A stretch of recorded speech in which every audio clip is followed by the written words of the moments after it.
नमस्कार। पंचतंत्र का प्रथम तंत्र में आपका स्वागत है। प्रथम तंत्र है मित्र भेद। आप सब जानते हैं संस्कृत नीति कथाओं में पंचतंत्र का पहला स्थान है। यद्यपि यह पुस्तक अपने मूल रूप में नहीं रह गई, लेकिन फिर भी विश्व में सबसे ज्यादा अनुवाद की जाने वाली पुस्तक है। इसके रचयिता हैं विष्णु शर्मा। मैं आपके सामने प्रथम तंत्र प्रस्तुत कर रहा हूं, मित्र भेद। मित्रों में मनमुटाव या अलगाव पहला तंत्र है। इसके बाद में इसके 4 तंत्र और हैं, अर्थात कुल मिलाकर इसमें 5 तंत्र हैं। दूसरा तंत्र मित्रलाभ, तीसरा तंत्र कौवे तथा उल्लुओं की कथा, चौथा तंत्र हाथ लगी चीज का हाथ से निकल जाना अर्थात लब्ध प्रणास, अपरीक्षित कारक जिसको परखा नहीं गया उसे करने से पहले सावधान रहें, हड़बड़ी में कदम न उठाएं। मनोवैज्ञानिक, व्यवहारिकता तथा राजकाज के सिद्धांतों से परिचित कराती ये कहानियां लेकर मैं डॉक्टर प्रशांत भारद्वाज आपके बीच में पुनः उन यादों को ताजा करने के लिए उपस्थित हूं जो कहीं इस भाग दौड़ की जिंदगी से दूर निकल गई थी।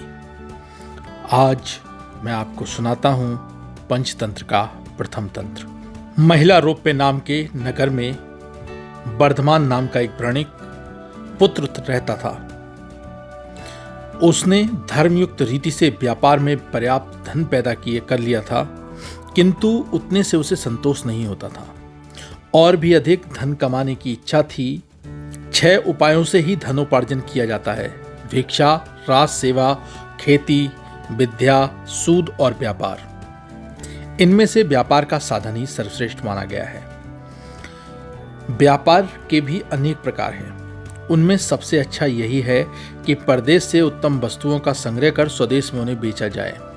यही सोचकर वर्धमान ने अपने नगर से बाहर जाने का संकल्प किया। मथुरा जाने वाले मार्ग के लिए उसने अपना रथ तैयार कराया। रथ में 2 सुंदर सुदृढ़ बैल लगवाए। उनके नाम थे संजीवक और नंदक।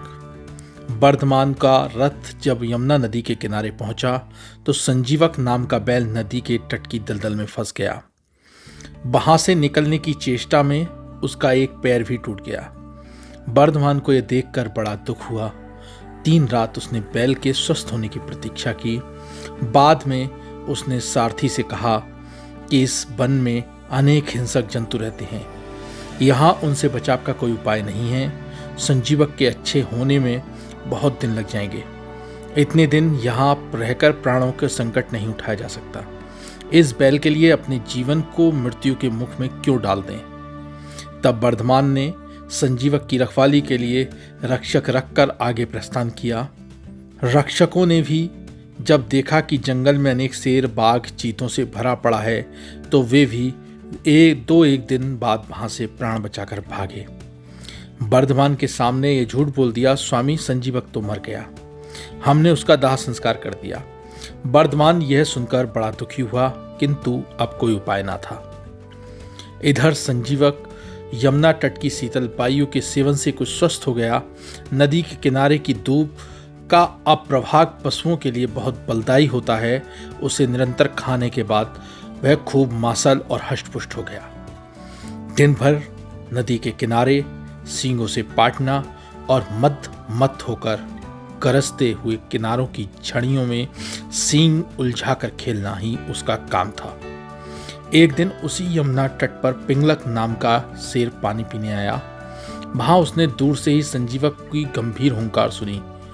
उसे सुनकर वह भयभीत होकर सिमटकर झाड़ियों में जा छिपा।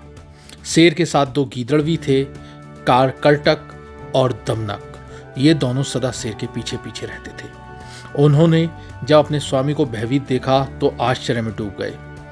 वन के स्वामी का इस तरह भयातुर होना सचमुच बड़े अचंभे की बात थी। आज तक पिंगलक कभी भयभीत नहीं हुआ था। दमनक ने अपने साथी गीदड़ से कहा, करटक हमारा स्वामी वन का राजा है, हम सब पशु डरते हैं। आज वही इस तरह सिमट कर डरा सा बैठा है। प्यासा होकर भी वह पानी पीने के लिए यमुना तट तक जाकर लौट आया। इस डर का कारण क्या है? करटक ने उत्तर दिया, दमनक, कारण कुछ भी हो, हमें क्या, दूसरों के काम में हस्तक्षेप करना ठीक नहीं। जो ऐसा करता है वह उसी बंदर की तरफ कर तड़फ तड़फ कर मर जाता है जिसने दूसरों के काम में कौतूहलवश व्यर्थ ही हस्तक्षेप किया था। दमनक ने पूछा, क्या बात कही तुमने? कर्टक ने कहा, तो सुनो। अव्यापारेषु व्यापारम यो नर कुर्तुमिच्छति सा एव निधनम यति कीलोट पाटिबानरा। दूसरे के काम में हस्तक्षेप करना मूर्खता है। एक गांव के पास जंगल की सीमा पर मंदिर बन रहा था। वहां के कारीगर दोपहर के समय भोजन के लिए गांव में आ जाते थे। एक दिन जब वे गांव में आए तो बंदरों का एक दल इधर उधर घूमता हुआ वहीं आ गया जहां कारीगरों का काम चल रहा था। कारीगर उस समय वहां नहीं थे। बंदरों ने इधर उधर उछलना शुरू किया, खेलना शुरू किया। वहीं एक कारीगर सहतीर का आधा चीरने के बाद उसमें कील फंसाकर गया था। एक बंदर को यह कौतूहल हुआ कि यह कील यहाँ क्यों फंसी हुई है। तब आधे चिरे हुए सहतीर पर बैठकर वह अपने दोनों हाथों से कील बाहर निकालने लगा। कील बहुत मजबूती से गड़ी थी, इसलिए बाहर नहीं निकली। लेकिन बंदर भी हटी था। वह पूरे बल से कील निकालने में जूझ गया। अंत में भारी झटके के साथ वह कील निकल गई, किंतु उसके निकलते ही बंदर का पिछला भाग सहतीर के चिरे हुए दो भागों के बीच में आकर पिचक गया। अभागा बंदर वहीं तड़फ तड़फ कर मर गया। इसीलिए मैं कहता हूं कि हमें दूसरों के काम में हस्तक्षेप नहीं करना चाहिए। हमें शेर के भोजन का अवशेष तो मिल ही जाता है, अन्य बातों की चिंता हम क्यों करें? दमनक ने कहा, कर्टक, मुझे तो बस अपने अपशिष्ट आहार की चिंता हो रही है। स्वामी के हित की तो तुझे भी परवाह ही नहीं। कर्टक, हमारी हित चिंता से क्या होता है? हमारी गिनती तो प्रधान सहायकों में तो है ही नहीं। बिना पूछे सम्मति देना मूर्खता है।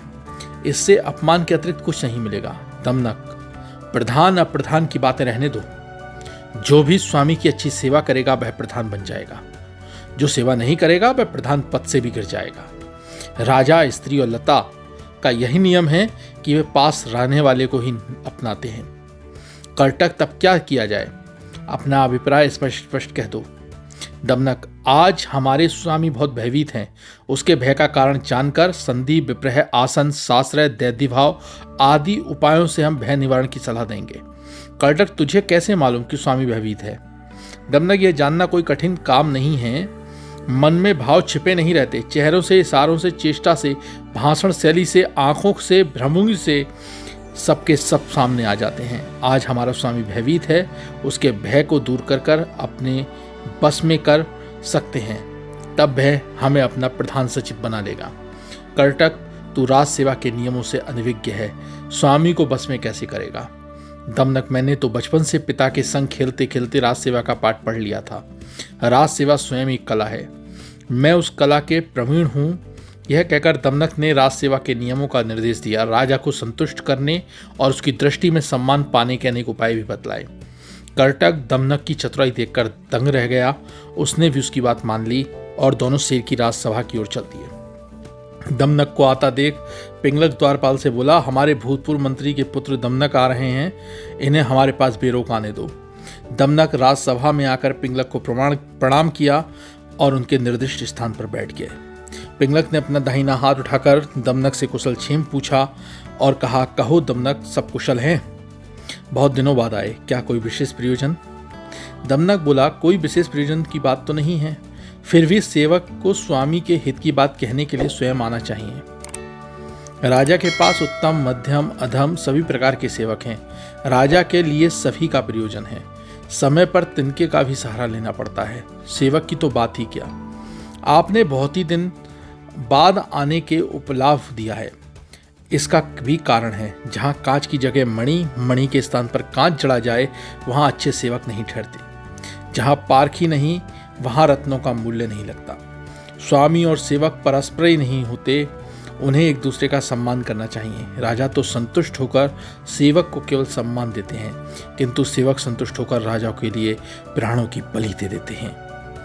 पिंगलक दमनक की बातों से प्रसन्न हो गया और बोला, तू हमारे भूतपूर्व मंत्री का पुत्र है, इसीलिए तुझे जो कहना है निश्चिंत होकर कह दे। दमनक, मैं स्वामी एकांत में कहना चाहता हूँ। 4 कानों में ही भेद की बात सुरक्षित रह सकती है। 6 कानों में कोई भेद गुप्त नहीं रह सकता। तब पिंगलक ने इशारे से बाघ, रीछ, चीते आदि सब जानवरों को सभा से बाहर भेज दिया। सभा में एकांत होने के बाद दमनक ने शेर के पास जाकर प्रश्न किया, दमनक स्वामी, आप जब पानी पीने गए थे तब पानी पिए बिना क्यों लौट आए थे? इसका कारण क्या था? पिंगलक ने जरा सूखी हंसी हंसते हुए उत्तर दिया, कुछ भी नहीं। दमनक देव, यदि यह बात कहने योग्य नहीं है तो मत कहिए। सभी बात कहने योग्य नहीं होती। कुछ बातें अपनी स्त्री से भी छिपाने योग्य होती हैं, कुछ पुत्रों से भी छिपा ली जाती हैं। बहुत अनुरोध पर भी यह बात कही नहीं जाती। पिंगलक ने सोचा, यह दमनक बुद्धिमान दिखता है, क्यों ना इससे अपने मन की बात कह दूं। पिंगलक, दमनक, दूर से जो हुंकार की आवाज आ रही थी उसे तुमने सुना था क्या? दमनक, सुनता हूँ स्वामी, उससे क्या हुआ? पिंगलक, दमनक, मैं इस वन से चले जाने की बात सोच रहा हूँ। किस लिए भगवान? पिंगलक, इसलिए कि इस वन में कोई दूसरा बलशाली जानवर आ गया है। उसी का यह भयंकर घोर गर्जन था। अपनी आवाज की तरह वह स्वयं भी इतना भयंकर होगा, उसका पराक्रम भी इतना भयानक होगा। दमनक स्वामी, ऊंचे शब्दों में मात्र भय करना युक्त नहीं है। ऊंचे शब्द तो अनेक प्रकार के होते हैं। मेरी मृदंग, पटह, शंख, काहल आदि अनेक वाद्य हैं जिनकी आवाज़ें बहुत ऊंची हैं। उनसे कौन डरता है?